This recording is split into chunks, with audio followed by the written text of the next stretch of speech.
এটা হইতাছে ফিরনি, এটা হইতাছে ওই যে সেলিম বাবুর্চির দোকানের ফিরনি। এটা খায়া দেখি কীরকম লাগে, মজা হয় এই কথা।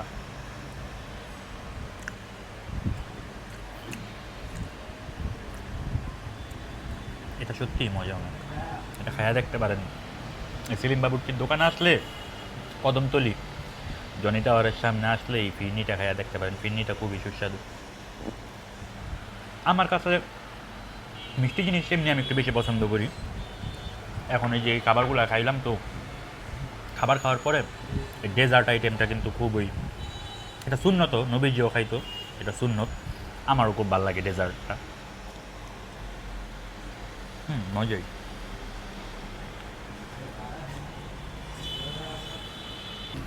তো ভালো থাকবেন সবাই, দোয়া করবেন আমার জন্য। আর এই যে খাবারের পরে এই ডেজার্ট টাইপ আর কি নবীজির সুন্নতটা অন্তত পালন করবেন সবাই। ভালো থাকবেন সবাই, আল্লাহ হাফেজ।